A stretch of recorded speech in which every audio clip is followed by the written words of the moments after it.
Hello there, my name is Emil. I'm gonna answer the questions that you sent me. So, how have you achieved such speed of fingerstyle in your guitar playing? Well, the speed, I don't really see myself as a fast player or a player that can play really fast. I play fingerstyle. I don't play down, up in terms of single lines playing. So it's I'm very limited in playing fast single lines, but I achieve my speed when I play open strings together with fretted notes. So it's a lot of open strings involved if I play fast, and also if I play triplets and stuff like that, I usually play that kind of roll technique, so I'm kind of sweeping. Sounds like I'm sweeping almost, but I'm playing three notes at a time, three strings, over three strings, like a banjo roll almost. So that's the only times I play fast. Otherwise I play not too fast. So what style of music do you prefer to listen to, and what style of music do you like to play? Are these styles or genres different? Well, I like to listen to a lot of different music. I love rock and roll, but I love jazz and pop music, singer-songwriter, blues and funk. So I listen to a lot of different kind of styles, but I usually don't play. Well, I play blues and jazz and country music, but I don't play as much pop music. Although I like to listen to some pop music. There's always good and bad music in every genre. So if the music's good, I like it. That doesn't matter what genre, really. So please tell me how you make your Instagram videos. What microphones do you use? How do you process the sound of the acoustic guitar? Well, the Instagram videos I usually play sometimes using only the iPhone. So that's some of the videos are very, very simple and not very good sound quality and picture quality. But if there's a better quality video, I have probably used a Neumann TLM 102 microphone for the sound. This guy, very small diaphragm mic, condenser mic, two of those, and I go through my MacBook, and then using Pro Tools as a recording software, and using the just a camera. I think it's called the Lumix G70, and that's it. I go through Pro Tools and just to make a simple mix, with add some reverb, maybe take away a little bit of the low end and add a little bit of compressor sometimes, and an EQ. So that's it. Name your top 5 guitarists. My top 5 guitarists, that's a difficult question. There's so many good players that I like to listen to. Right now, probably Chet Atkins, Julian Lage, Jack Pearson, Jim Nichols, Tommy Emmanuel. Do you spend time learning new techniques on the guitar? Yeah, I try to do that, but as I get older, I try to just perfect the techniques that I have, and I rarely play music or try to get a better technique in terms of playing fast and stuff. I did that earlier. Usually now it's much more practice. I practice more groove and timing and stuff like that because I need to practice that more. How do you compose music? Does an idea come to your mind and then you take the guitar and let's see, or do you find interesting variants of sounding while playing the guitar? Well, I don't really compose music that much. I have, and I've written songs, but I like to arrange old songs. That's what I like the most, and I haven't really practiced that, writing songs. So that's a whole different kind of craft that I'm not good at. So, but I love arranging, and I use all my knowledge for that I've been learning since I was a kid going to school and you know, music schools and from music teachers and everything that I picked up myself. I use all the information that I have to arrange or to make something interesting. You have a lot of different guitars. Which one is your favorite and why? Well, my absolute favorite right now is probably my Maiden Custom Shop. This one. Oops. I'm playing it right now. Today I've been playing it all day. And it's yeah, it's just it's a custom shop. It has my name on the 12 frets here. Yeah, it's just a beautiful fingerstyle guitar. I love it. But I have many favorite guitars. So the one in the middle, the Sunburst, is probably one of my favorite as well. But I don't play finger picking on that one as much. I play more jazz and blues stuff on that one. And that's called a Waterloo guitar, a 12 fret. Okay, let's see. Where was I?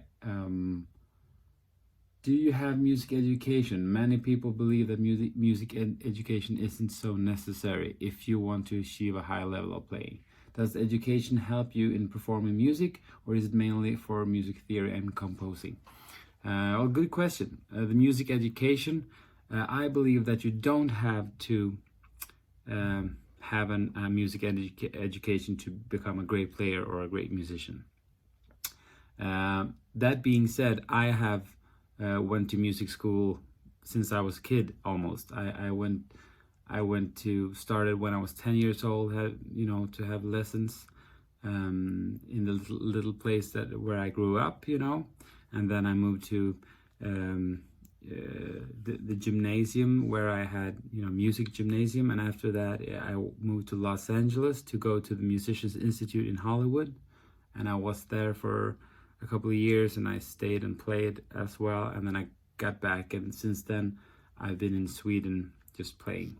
So I have had a lot of lessons, and I've learned music theory, reading, and I've had many different teachers, and for me it has helped a lot. I'm using music theory a lot when I'm arranging I like to be able to read music. If you have a tune that you haven't done before, you get something on paper, you can fairly quickly just pick it up just by looking at it. So that has helped me a lot. But that being said, so many musicians that I know have no music education, and they are still great. So it doesn't really, it's just for me, it was a really good thing, and I love studying, I love music, I love to spend time with other musicians and teachers, and for me it has just been a great thing to be able to do that. But you don't have to do that to become a great musician. Were there any moments in your life where you wanted to quit playing the guitar? How did you cope with that? Well, yes. I remember I had a couple of concerts abroad, and they went terribly bad. I thought I played terrible, but I had been practicing every day for 2 years before that. And those two concerts went so bad, I think, or they didn't go as the way that I wanted them to go. So I felt so bad, and I felt like I wanted to quit. Maybe there's something else for me, I thought, because if I'm practicing all the time and I still can't perform 50% of what I'm capable of doing, then why should I try to do this? So yeah, I've been through those moments, and it goes up and down. But the older I get, I actually learn that the more experience you have and the more concerts you do, it's gonna just be easier, and you kind of grow into being a musician. I think it's nothing. I don't think you can be a musician just in a year. I think you need to be playing for a bit to actually become a musician and be comfortable being a musician. But of course, I have doubts sometimes. Everyone does. But I've coped with them. But I've done everything from therapy to just trying to get through and play. So just keep the eyes on the road and just play. That's if you just pick up the guitar all the time, then if you don't have to, you just have to focus on playing and playing the things that you love, that you like. That will, don't play anything that you expect other people to you know, like that you think other people want you to play. Just play what you want to play and what you like. That's my advice. Now there are a lot of guitarists playing in fingerstyle, but many of them are shy to promote themselves on the internet. Some guitarists have a fear that their playing and their songs won't be appreciated. What would you recommend them to do to promote themselves? Well, you know, if you're a player that plays a lot and wants to share their stuff, but a little bit scared of sharing it because you're afraid of people not liking the stuff, I don't think you should think like that at all. You shouldn't care really about who's not gonna like the songs or the videos or the music, because you're doing it for you, and if you like it yourself, someone will like it, and that's all that matters. You just have to play what you love and share that music that you love, if you want, and good things will happen if you keep going. Maybe the first time, if you haven't shared anything before, that's it might not be seen by too many people, and it might not be as appreciated in the beginning, but maybe later on, if you keep going and keep doing it, it's just about, you know, getting it out there and putting yourself on the musical map. Let's see.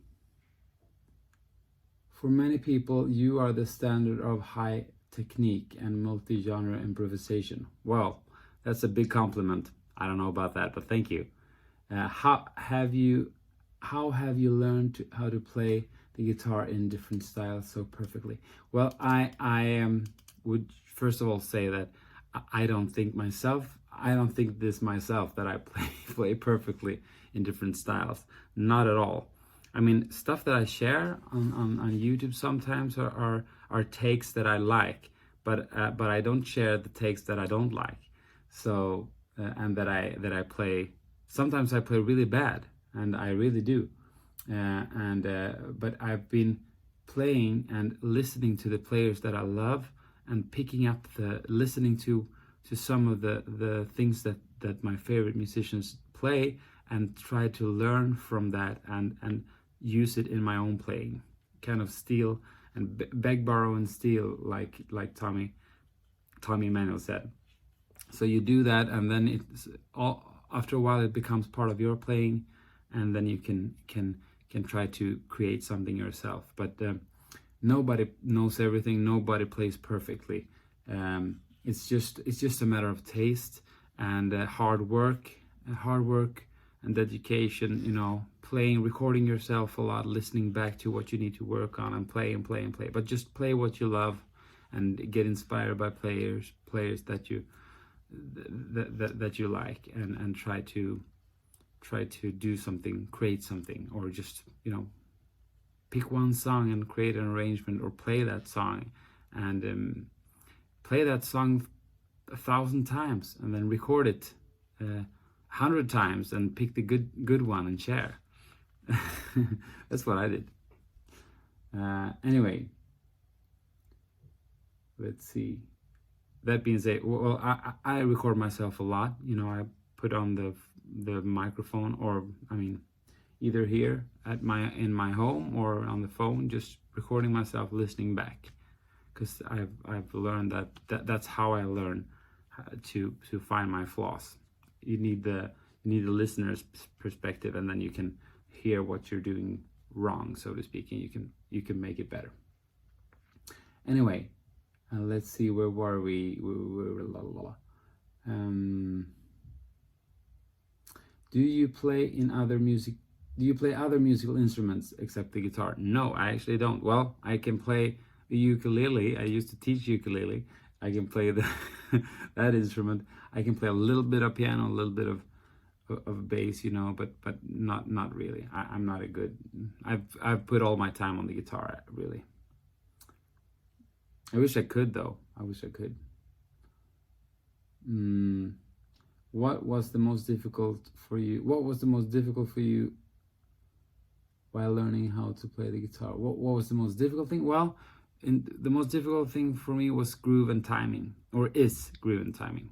You can never be, you know, you can never play perfectly. So I practiced a lot of technique when I was younger. That's very common. When you're young, it's cool to have a good technique, but I forgot about the groove and timing and stuff like that. So I heard myself on a CD or like a recording in a studio, and I heard myself, and I didn't even think that was the take I just did, but it was just me. I never listened to myself back. So I heard all the flaws, and I said, what the hell? That was a terrible solo. I thought it was much better, and I hadn't really recorded myself and listening back to what I actually played. So I just woke up kind of to realize that I need to work on my timing and groove, and I still need to do that. That's has been the most difficult thing for me, but I'm aware of it, and I'm getting better all the time, and been much better now the past 5-6 years than I was before, because I focused too much on the, 10 years ago and before that I didn't really record myself and listen back. So the last 7-8 years I've been making progress in terms of timing and groove, and also of course learning how to play over changes and stuff like that. Let's see. What is more difficult for you, performing concerts or recording it in the studio, and why? Well, they are both difficult, but they are difficult in different ways. So the live thing, it really depends on me, on the day for me. I can play so much better in a room where I feel comfortable, and then I get to another room or a concert place and it doesn't feel good for some reason, and I can't play like I should be able to play. So it really depends on the room and the feeling of the day for me. It's really weird, but it's tricky for me, and I can still be nervous. I used to be nervous a lot, but not as much anymore. But that was tricky for me, and in the studio, it can be difficult because you have the red light syndrome. It's scary sometimes to record like thinking this is gonna be a great take. You can't really do that. You should just play, and I've been getting much better with that stuff the past 10 years as well, or 5 years maybe. Doing it a lot. That's why you're getting better if you do it a lot. Just repetition, doing it over and over, and you will get better at it. So yes, what should a guitarist start with if he or she has basic skills of guitar playing and is willing to learn how to play fingerstyle? Well, the first thing is to get the thumb independent from the fingers. So you need to practice getting your thumb independent from the fingers. That's the most important thing.